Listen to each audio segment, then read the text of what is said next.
Pourquoi est-ce la première fois que Barack Obama va à Cuba?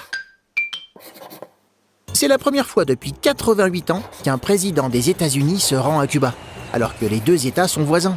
Moins de 150 km les séparent.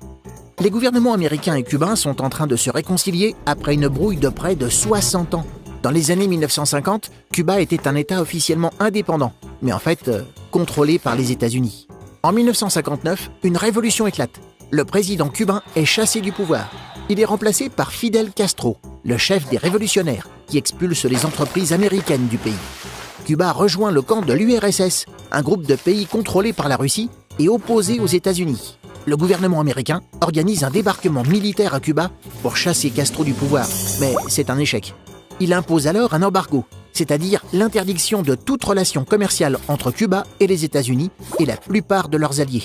En 1962, la guerre mondiale est même évitée de justesse quand les États-Unis découvrent que l'URSS est en train d'installer des missiles nucléaires à Cuba.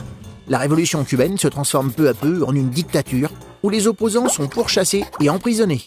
En 2006, Fidel Castro quitte le pouvoir et 3 ans plus tard, les relations entre Cuba et les États-Unis commencent à se réchauffer.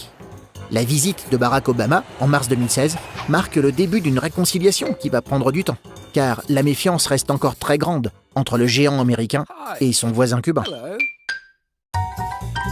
Tu te poses des questions? Nous, on y répond.